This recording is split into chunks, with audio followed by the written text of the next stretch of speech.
ଆଜକୁ ପ୍ରାୟ 78 ବର୍ଷ ପୂର୍ବେ ଏହି ଦିନ ଆମ ମାତୃଭୂମି ଭାରତବର୍ଷ ସ୍ୱାଧୀନତାର ପ୍ରଥମ ସ୍ୱାଦ ଚାଖିଥିଲା।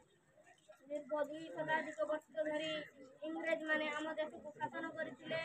ସେମାନେ ଆମ ଦେଶରୁ ଉପନିବେଶବାଦ ପ୍ରତିଷ୍ଠା କରି ଆମ ଦେଶର ଲୋକମାନଙ୍କୁ କ୍ରୀତଦାସ ହିସାବରେ ଭୋଗଉଥିଲେ। ଆମ ଦେଶରୁ ମୂଲ୍ୟବାନ ଜିନିଷ ତାଙ୍କ ଦେଶକୁ ବହି ନେଉଥିଲେ ଏବଂ ଆମ ଦେଶର ମୂଲ୍ୟବାନ କୋହିନୂର ହୀରା ଏବେ ବି ତାଙ୍କ ଦେଶରେ ରହିଛି। ଇଂରେଜମାନେ ଗୋରା ହୋଇଥିବାରୁ ସେମାନେ ଆମ ଦେଶର କଳା ଲୋକମାନଙ୍କୁ ଘୃଣା କରୁଥିଲେ ଓ ନିଚ ଦୃଷ୍ଟିରେ ଦେଖୁଥିଲେ। କିନ୍ତୁ ଏସବୁକୁ ଖାତିର ନ କରି ସ୍ୱାଧୀନତା ସଂଗ୍ରାମର କର୍ଣ୍ଣଧାର ମଙ୍ଗଲ ପାଣ୍ଡେ 1857 ମସିହାରେ ଇଂରେଜମାନଙ୍କ ବିରୁଦ୍ଧରେ ବିପ୍ଳବର ମଞ୍ଜି ବୁଣି ଦେଇଥିଲେ। ପରେ 1858 ମସିହାରେ ଝାନ୍ସୀର ରାଣୀ ଲକ୍ଷ୍ମୀବାଇ ଓ ତାନ୍ତ୍ୟା ଟୋପେ ଏହି ବିପ୍ଳବକୁ ଆଗେଇ ନେଇଥିଲେ।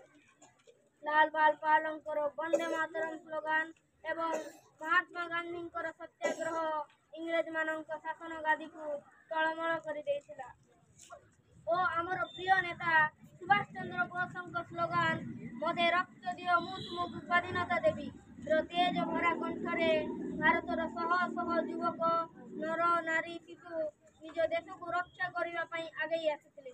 ଆଜି ଯେଉଁ ଚିତ୍ର ଶୋଭିତ ଜାତୀୟ ପତାକା ବାୟୁ ହିଲ୍ଲୋଳରେ ପରପର ହୋଇ ଉଡୀୟମାନ ହେଉଛି ତାହା ହେଉଛି ଏହି ବୀର ପ୍ରସବିନୀ ମାର ସୁଯୋଗ୍ୟ ସନ୍ତାନମାନଙ୍କର ଆତ୍ମବଳିଦାନ ଯୋଗୁଁ।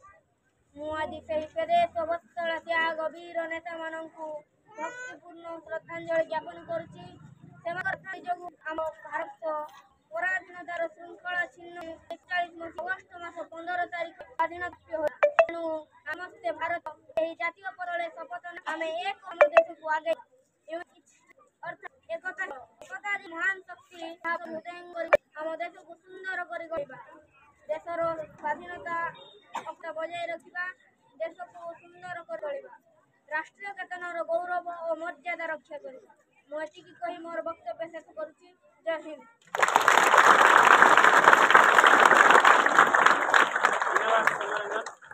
ସୁନ୍ଦର ଭାବରେ ଅତି ଚମତ୍କାର ଭାବରେ ଦେଶର ସ୍ୱାଧୀନତା କିପରି ଆମେ ପାଇଛୁ ଆଜି